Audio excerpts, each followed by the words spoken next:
যারা কে আল্লাহ চাকরি বাকরি দিয়েছে, স্ট্যান্ডার্ড হয়ে গেছে, তারা বলছে এটি অশিক্ষিত, আমরা শিক্ষিত। আর এটি অশিক্ষিত।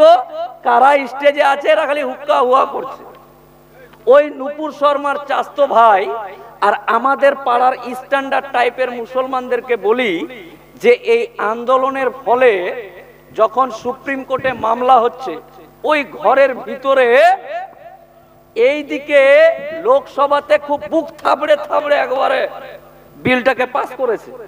যখনই সুপ্রিম কোর্টে আমার জাত, আমার কওমের সম্প্রদায়ের তাগিদে যে সমস্ত আইনজীবীরা মামলা করছে, আর এইদিকে কেন্দ্রীয় সরকারের উকিল, মানে সরকারি উকিল আর ওয়াকাফের উকিল, সরকারি উকিল বলছে মাই লর্ড, হুজুর, আমরা আবার কখন বলেছি যে মুসলমানদের মসজিদ কমিটি, ঈদগাহ কমিটি, দরগা কমিটিতে দুটা হিন্দু বা অমুসলিমদেরকে ঢুকাবো?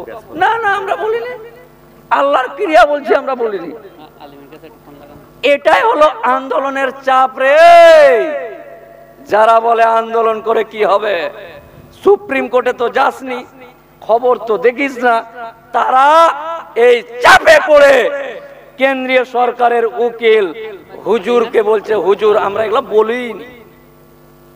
আর কি বলছে, আইন পাসের আগে থেকে যেগুলো ওয়াকাফ আছে এগুলো ওই রকমই থাকবে, নতুন কেউ যদি দিতে চায় তাহলে ব্যাপারগুলো আইনটা চালু হবে। এটা সুপ্রিম কোর্টে কেন্দ্রীয় সরকারের উকিল বাবু গিয়ে বলছে। এটা আমাদের প্রাথমিক একটা জিত মনে করতে পারি আন্দোলনের। কিন্তু একদিকে আইনি যুদ্ধ চলবে আর একদিকে লড়াই রাস্তাতে হবে। অনেকেই এই আইনে 48টা আইন পরিবর্তন করা হয়েছে। কয়টা? যেটা ছিল 48টা হয়েছে।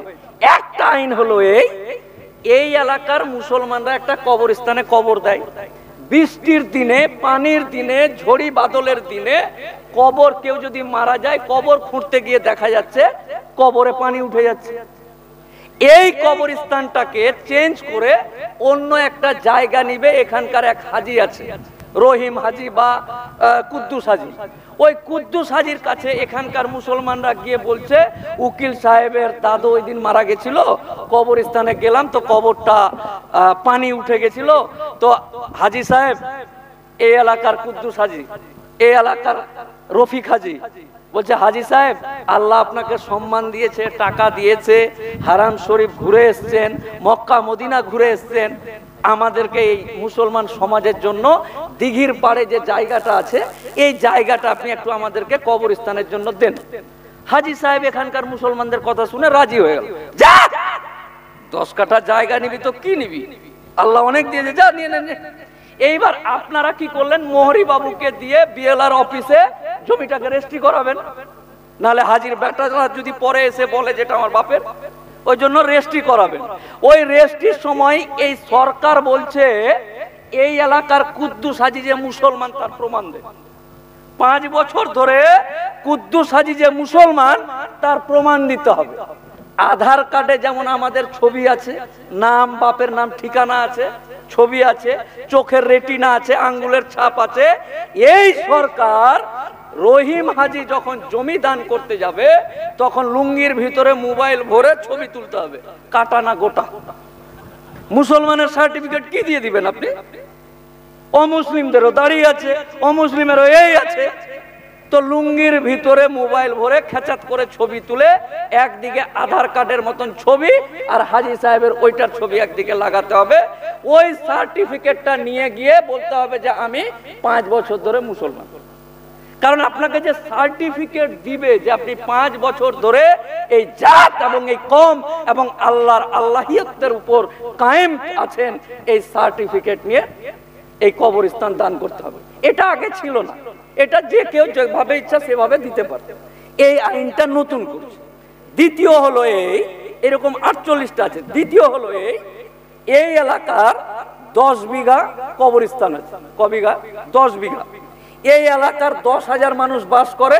10 বিঘার একটা কবরস্থান প্রাচীর দিয়ে ঘেরে সুন্দর করে কবরস্থান রাখা আছে। এই সরকার এই কবরস্থানটা কার? না তো আমার বাপ দাদু মাথার ঘাম পায়ে ফেলে পেটে গামছা বেঁধে এলাকায় ধান পাতান সব চাঁদা তুলে যে কবরস্থানটাকে সুন্দর করে সাজিয়ে রেখেছে, ওই জমিটাতে হিসাব করছে দিল্লিতে বসে। কি হিসাব করছে? এই মুসলমান তোরা এই নওয়াপাড়ার লোক 10,000 লোক মরিস তো মাত্র একটা দুটা মাসে, বছরে 6টা 7টা 8টা 9টা 10টা, তো বিনা কামে এত রোডের পাশের দামি জায়গাটাকে 10 বিঘা ঘেরে না রেখে হাফ কাঠা আমাদেরকে দে, আর 9.5 বিঘা না হাফ কাঠা তোরা নে, 10টা লোক মরিস কত জায়গা লাগে? একটা কবর আর 3 মাস পর ফের ওখানে দেওয়া যাবে, বাদ দে অতখানি জায়গা নষ্ট করে রেখেছে, ওই জায়গাটা আমাদেরকে দে। আর ওই 9.5 বিঘা জায়গাতে আমরা টোটো স্ট্যান্ড, ভুটভুটি স্ট্যান্ড, পানের দোকান এগুলো আমরা করব, আর তোরা হাফ কাঠা নিয়ে সরে যা, আর 9.5 বিঘা আমাদেরকে দিয়ে দে। মানে মুসলমানের রক্ত রক্ত নাই, পুজ হয়ে গেছে।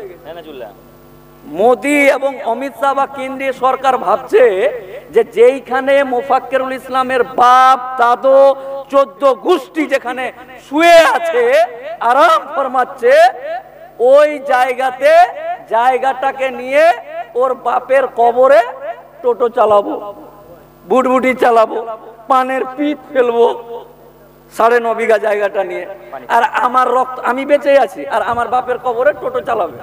মানে আমার রক্ত নাই, আমার একটা রক্তটা পুজ হয়ে গেছে, মানে আমি বেকার একটা মানুষ এখানে বাস করছি। তো এইভাবে কবরস্থান ঈদগার জায়গাগুলোকে নিতে চাইছে। এটা গেল 2 নাম্বার। 3, এই এলাকার রোডের পাশে একটা মসজিদ বা ঈদগাহ আছে, ঈদগাহ, বড় ঈদগাহ, সুন্দর করে সাজা, একদম মাটি সমান করে রাখা আছে। এখানকার ডিএম বা কালেক্টর উত্তর 24 পরগনার এদিক দিয়ে চিংড়ি গলদা কিনে বাড়ি যাচ্ছে, কাজ ছিল এসেছিল, বাড়ি যাচ্ছে, যেতে যেতে দেখছে যে রে বাপরে, রোডের পাশে জায়গাটা কার রে? ওই যে নয়াপাড়া মুসলমানরা এখানে নামাজ পড়ে, ये जमीन हमको चाहिए कलिया। ডিএম যেতে যেতে বলছে ये जमीन हमको चाहिए। অফিসে গিয়ে এই পাড়ার ঈদগাহ কমিটিকে ডাকলো, বললো যে কাগজপত্র দেখা। ওই কাগজটা নিয়ে যখন ওখানে গেলেন, কালিয়ার কিন্তু ওই ঈদগাহটা চাই, ভুল ধরতে হবে, সব ঠিক আছে, কিন্তু ডিএম ভুল ধরছে যে নওয়া পাড়াটাতে নাওটা আলাদা, অউয়া পাড়াটা একটু আলাদা হয়ে গেছে, আর নাওয়াটা আলাদা, ভুল ধরছে। কালিয়ার ওটা চাই। কালিয়া এবার বসে বসে এসি ঘরে ভুল ধরছে। কি ভুল ধরছে? যে নওয়া পাড়াটা একসাথে হওয়ার কথা ছিল। এই কাগজটাতে দেখে মনে হচ্ছে নওয়াটা একটু দূরে, পাড়াটা একটু দূরে হয়ে গেছে, এটা একটু ইনভেস্টিগেশন করতে হবে। ইনভেস্টিগেশনের নাম করে মসজিদ, দরগা, খনকা, কবরস্থান, ঈদগাহ যেগুলো আছে, 5 বছরের জন্য এই মসজিদে তালা মার, কোনো মুসল্লি ঢুকতে পাবি না, কোনো নামাজ হবে না, আজান হবে না, এই তালা মেরে ইনভেস্টিগেশন করছে। হঠাৎ করে 4-5 বছর পর, যেমনটা গুজরাটের 27শে নভেম্বর 600 বছর আগের একটা দরগা, 600 বছর আগের একটা জামে মসজিদ বড়কে রাত্রিবেলা নয় ভোর বেলাতে বুলডোজার দিয়ে শহীদ করেছে, ঠিক তেমনি এই আইন পাস হয়ে যাওয়ার পর কালিয়া যদি মনে করে, তাহলে এই মসজিদ মাদ্রাসাগুলোকে ইনভেস্টিগেশনের নাম করে, চক্রান্ত করে, ইনভেস্টিগেশনের নামে নিজের ইচ্ছাতে ভুল ধরিয়ে মুসলমানের সম্পত্তিগুলোকে নিতে চায়। এই পাওয়ারটা ছিল আগে জজের কাছে। মোদি বলছে না, ডিএম এর কাছে দেবো। কেন ডিএম এর কাছে দিবি ভাই? কেন দিবি? এই হলো 3টা। 4 নাম্বার পয়েন্ট, এরকম 48টা পয়েন্ট আছে, যে পয়েন্টগুলো সরকার নতুন ভাবে একটাই উদ্দেশ্য। ওরা বলছে আমরা মুসলমানের উপকার করেগা, উপকার করেগা। আমরা বলছি তোর উপকার নিব না, জোর করে দিবে উপকার। মানে মুসলমান ছাড়া ঘুম হয় না রাতে, এত ভালোবাসে। আমার বাপ দাদুরা যে সম্পত্তিটা দিয়ে গেছে, তার থেকে বেশি চিন্তা ওর, যে না আমি নয়াপাড়ার মুসলমানগুলার একটু উপকার করব। এরা বলছে যে আমরা চাই না, মানি না, ফুটে যা, চলে যা, কিন্তু না, ও দিবেই জোর করে, আর আমরা নিব না। আমরা ওই রকম কোন মানুষের উপকার নিতে চাই না যে আমার বাপ তাদের কবরে টোটো চালাতে চায়, ভুটভুটি চালাতে চায়। আমার বক্তব্য হলো এই, এই মঞ্চে এই এলাকার দেখবেন যে অনেকে আসেনি, তাদের মনে হচ্ছে এটা প্রয়োজন নেই, বেকার বকছে, দূর যা যাওয়ার হয়ে গেছে, আমার 3 তলা বাড়ি আছে, টাকা আছে, দেখা যাবে, আমি তোদের কবরস্থানে কবর দিব না, যা আমি গঙ্গাতে ভাসিয়ে দেবো। আরে নিজের বাপের কেনা জমিতে কবরস্থানে তোর বাপকে কবর দিতে চাইছে না, আর তুই বলছিস ওদের মায়ে গিয়ে ভাসিয়ে দিবি। গঙ্গা মা মায়ে ভাসাতে দিবে? ও নিজে নিজেই হাওয়া খেয়ে বসে আছে। তাই এই নুপুর শর্মার চাস্তো ভাইগুলোকে চিহ্নিত করতে হবে যে কে এরা, কারা এরা, যারা এখানে বাপ দাদুর কবরস্থান ঈদগাহ খনকার বাঁচানোর লড়াই চলছে, এই লড়াইয়ে না এসে দোকান খুলে চা বেচছে, কটা হলো, কটা পানের খিলি গেল, দেখে কটা সন্দেশ নিল, এগুলো করছে। আশ্চর্য এই জাতি, আশ্চর্য এই কম, এই কমকে মুসলমান। আচ্ছা, আপনাদেরকে কোন সরকার কোন আইন পাস করার আগে মানুষ যে মনে করে না, এটা কেন বুঝতে পারছেন না? আমি বোঝাতে পারছি না, হয়তো আপনারা কে কোনো মানুষই মনে করে না, মুসলমান এরকম করছে। মানে আমার সম্পত্তি, আমার বাপ দাদুর সম্পত্তি, আল্লাহর সম্পত্তিতে হিসাব নিকাশ করছে ওরা বসে। তাই এই এলাকার জয়নাল, মফিজুল, রাজ্জাক, কুদ্দুস যারা আছে সবাইকে বলছি, এই আন্দোলনকে আরো তীব্রতর করতে হবে ইনশাআল্লাহ। চাচাজি, বাবাজি, মুরব্বি, আপনাকে বলছি, মোফাক্কেরুল ইসলামের এই হাত আর আপনার পা, আমি মোফাক্কেরুল ইসলাম, আপনার ভাইপো, ভাতিজা, বেটা, আপনার পা ধরে বলছি, চাচাজি, মুসলিম সম্প্রদায়, এই সম্প্রদায় এতটা এই সরকারের কাছে এমন একটা ভাব হয়ে গেছে যেন মনে হচ্ছে তারা কিছুই না।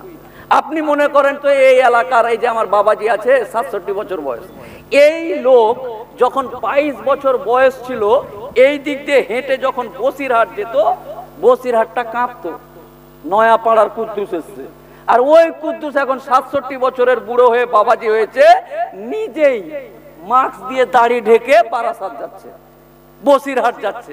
চাচাজি, আপনি বেঁচেই আছেন, 20 বছর আগে কি ছিলেন আর কি হলো রাজ্য, কি করলেন আপনারা, কি এমন ঘটলো যে আপনাকে যুবক থেকে বৃদ্ধ অবস্থাতে আপনি রাজ্যের বা দেশের পরিস্থিতি এরকম হয়ে গেল? আপনি যে মরে যাবেন, আমাকে, আমার ছেলেকে, মেয়েকে কোন পৃথিবী রেখে মরবেন আপনি? আমি কি কবরে গিয়ে আপনার কাছে বলবো না যে বাপে, চাচাজি, এই যে 2019 সালে যখন এখানকার এলাকার মানুষ বাপ দাদুর কবরে গিয়ে লাত মেরে বলেছে 62 সালের দলিল দে, দিলীপ ঘোষ চাইছে, তাড়াতাড়ি দে, তাড়াতাড়ি দে, সিজদাতে গিয়ে আধার কার্ডটা ঠিক আছে কিনা রে বাপরে, এনার্জি চলে এলো, নামাজে সিজদা ভুল করেছে এই জাতি 2019 সালে, আর আজকে তাদেরকে মুসলিম সম্প্রদায়ের মূল্যবান সম্পত্তিগুলো, আল্লাহর সম্পত্তিগুলো এরা নিতে চাইছে।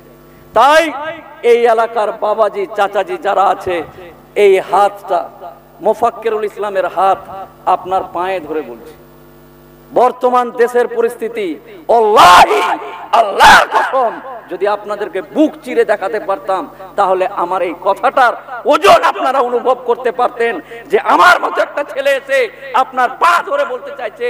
কারণটা একটাই, গান্ধীজির ভাষায় একটাই কারণ, দেওয়ালে পিঠ থেকে গেছে, গান্ধীজির মতন একটাই ভাষা, করেঙ্গে ইয়া মারেঙ্গে, এটাই শেষ।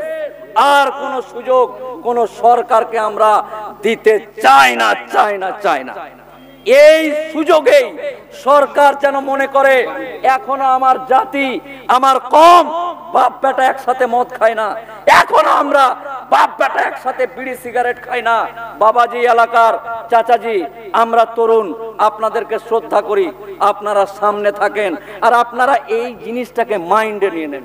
ঠিকই তো বলছে, আরে আরে আল্লাহর ঘর, কবরস্থান, বাপ দাদুর ওলি আউলিয়া যে মাজারে শুয়ে আছে, সেই মাজারকে তারা হাত দিতে চাইছে। এটাকে আপনাদেরকে মাইন্ডে নেন, মাইন্ডে নিতে বলছি আপনাকে, আপনার পা ধরে বলছি, চাচাজি, এটাই শেষ, আমার এই 30 মিনিটের বক্তব্যে হাজারবার বলতে চাই আপনাকে, এটাই শেষ। এরপর আপনারা কি করবেন, কিভাবে করবেন আন্দোলন, আমি অত জানি না, অত শত বুঝি না। যেন আপনারা মরে যাওয়ার পর আগামী দিন কোনো আইন যদি ঠান্ডা ঘরে বসে মুসলমানদের জন্য পাস করতে চায়, তাহলে যেন এই এলাকার বাবাজি চাচাজি যারা আছে তাদের কথা মনে থাকে, যে না বাপরে নো নো নো নো, এই নাড়া যাবে না এইসব জিনিস। একবার একটু ওদের বাপ দাদুর কবরে হাত দিয়েছি তো এরা একেবারে যাচ্ছাতাই অবস্থা হয়ে গেছিল। তো বাপ চাচাদেরকে আমার এই বক্তব্য, ইয়াং তরুণ প্রাণপ্রিয় যুবক আমার, এই যুবক, এই এলাকার এই হাত তোমার হাতে, এই বুক তোমার হৃদয়ের কাছে আমার বুক। যুবক, তোমাদেরকে দায়িত্ব নিতে হবে। তোমার জন্ম হয়েছে কোন নেতার পাঁচ আটার জন্য নয়, তোমার জন্ম হয়েছে এই এলাকার শান্তি শৃঙ্খলা,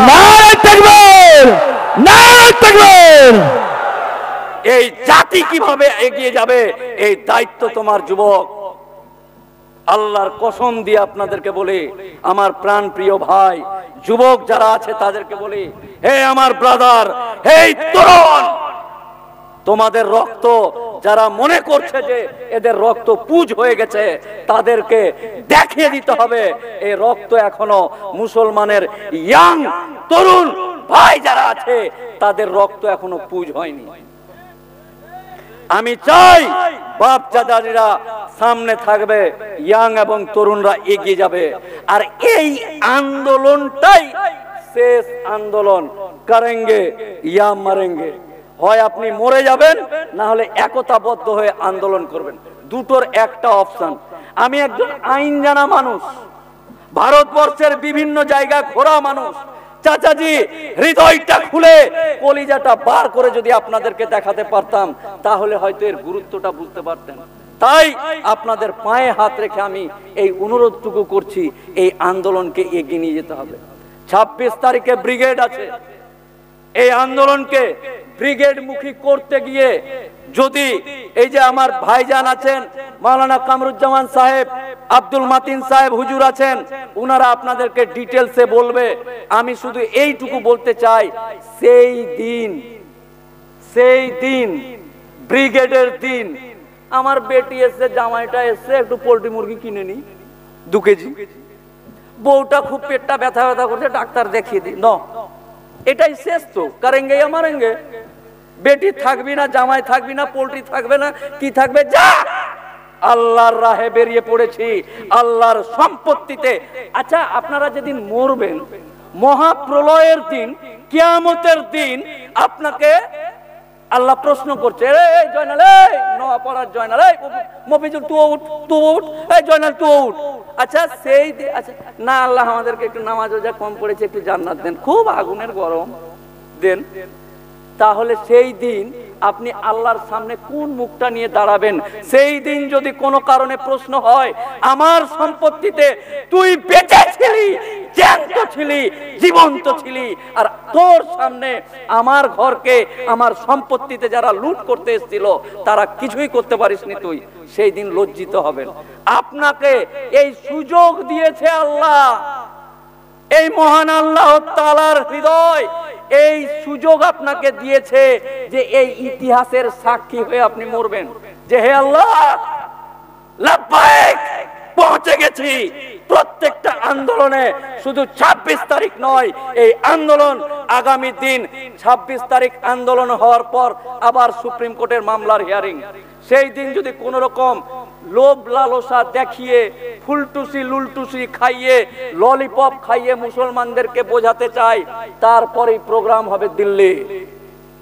সেই দিন নারে তাকবীর, নারে তাকবীর। সেই দিন মুসলমানরা টুপি পরে, তার সাথে একটা কাফনও থাকবে। জাতীয় পতাকা নিয়ে দিল্লি চলোর আন্দোলনের ডাক যদি ইন্ডিয়ান মুসলিম পার্সোনাল ল বোর্ড এবং আমাদের ওলামা একরাম এবং দ্বীনি ভাই যারা হৃদয় দিয়ে এই আন্দোলনকে এগিয়ে নিয়ে যাচ্ছে, এক হাতে পতাকা আর এক হাতে কাফন নিয়ে ইনশাআল্লাহ হাজির হতে হবে। এক আপনার ইচ্ছা না হলেও আপনাকে যেতে হবে, অপশন নাই না আপনার কাছে, অপশন নাই, পিঠ থেকে গেছে, যেতে আপনাকে হবেই, অবশ্যই যেতেই হবে, যেতেই হবে। তাই আগামী দিনের আন্দোলনের ডাক দিয়ে এবং এই আন্দোলনে আপনাদেরকে রাত্রে ঘুম হয় কি করে? আপনারা যারা বসে আছেন আপনারা গিয়ে হ্যাঁ যায় একটু ঘুমায়, অনেক বকলো বাবা, অনেকটি বক্তা, মান সম্মানের তাগিদে উঠে যেতে পারি না, হুজুর এসছে, উকিল এসছে, এসছে, উঠতে পারি না। আপনি ঘুমাবেন কি করে? আমরা ঘুমাতে পারি না। হে আল্লাহ, আমি বেঁচে আছি আর তোমার ঘরকে আমার সামনে, তোমার বাপ যে কবরে শুয়ে আছে জিসিপি দিয়ে খুঁড়ে চেন দিয়ে টানতে টানতে আপনার সামনে দিয়ে আপনার প্রিয় আব্বা জানের কবরটাকে যদি নিয়ে যায়, আপনার ঘুম হয় কি করে? আশ্চর্য মানুষ মাইরে আপনি, আপনি আশ্চর্য মানুষ, আপনি মানুষ না, আপনি অন্য কিছু। আপনার ঘুম হচ্ছে, আল্লাহর সম্পত্তি নিচ্ছে আর আপনি বেঁচে আছেন, আপনি ঘুমাচ্ছেন, আপনি ছটফট করবেন, হে আল্লাহ তোমার ঘর নিয়ে নিচ্ছে, কি করবো আল্লাহ, হে আল্লাহ কোথায় যেতে হবে আল্লাহ, হে আল্লাহ ব্রিগেড, হে আল্লাহ দিল্লি, হে আল্লাহ পিনাখা, হে আল্লাহ বসিরহাট, এই ব্যবস্থা হবে আপনার। আপনি বসে ভালোই বলছে, লোকটা খুব ভালো বলে, খুব চিল্লাতে জানে না। ব্রাদার চাচাজি আর একটা শেষ কথা বলে আবার পুনরায় রিপিট করে আমার বক্তব্য শেষ করছি। আমার বক্তব্য অনেক আছে, দিল খুলে আপনাদেরকে বলতে চাই, কিন্তু এখানে বড় বড় হুজুর কামরুজ্জামান ভাই এসছে, একটাই আবার এই হাতটা আপনার পায়ে রেখে বলছে, এই হাতটা আমার যুবকদের হাতে হাত রেখে বলছে, ওঠো, দেখাতে হবে মুসলমানের রক্ত পুজ এখনো হয়ে যায়নি। নারায়ে তাকবীর, আল্লাহু আকবার। সবাই একসাথে, কোনো কাহিনী চলবে না। নারায়ে তাকবীর, নারায়ে তাকবীর, আল্লাহু আকবার। আমার দেহে রক্ত আছে আর আল্লাহর সম্পত্তিকে কেউ নিয়ে নিবে, এটা আমরা হতে দিব না ইনশাআল্লাহ। সবাই দুহাত তুলে একবার নারায়ে তাকবীর, আল্লাহু আকবার, নারায়ে তাকবীর, আল্লাহু আকবার। হে আল্লাহ, এই এলাকার মানুষকে, আমার ইয়াং এবং তরুণ ভাই যারা আছে তাদেরকে হযরত আলীর মতো শক্তি দান করো আল্লাহ। হে আল্লাহ, এই এলাকার যুবকদেরকে হযরত উমরের মতো জজবা দান করো আল্লাহ। এই এলাকার বাবা বুজুর্গ যারা আছে, মুরব্বী যারা আছে, ইয়াং যারা আছে, তাদেরকে আবাবিল পাখির মতন শক্তি দান করো আল্লাহ। আসসালামু আলাইকুম ওয়া রাহমাতুল্লাহি ওয়া বারাকাতুহু। অসংখ্য ধন্যবাদ জানাই কলকাতা হাইকোর্টের সম্মানীয় আইনজীবী, আমাদের অত্যন্ত প্রিয় মানুষ, প্রিয়জন জনাব অ্যাডভোকেট মোফাক্কিরুল ইসলাম সাহেব। তিনি অত্যন্ত গুরুত্বপূর্ণ আলোচনা আমাদের মাঝে রেখেছেন। আমাদের মধ্যে উপস্থিত হয়েছেন বাংলার নিপীড়িত নির্যাতিত মানুষের কণ্ঠস্বর, যিনি বাংলার এক প্রান্ত থেকে অপর প্রান্তে ছুটে বেড়ান, হাজারো ব্যস্ততা থাকার পরেও তিনি আজ আমাদের মধ্যে উপস্থিত হয়েছেন। আমাদের প্রিয় মানুষ, প্রিয়জন, অল ইন্ডিয়া সুন্নতুল জামাতের যিনি ধারক বাহক হযরত মাওলানা মুফতি আব্দুল মাতিন সাহেব। হযরত মাওলানা মুফতি আব্দুল মাতিন সাহেব হুজুরকে ব্যাজ পরিয়ে বরণ করে নেওয়ার জন্য আমি অনুরোধ করছি।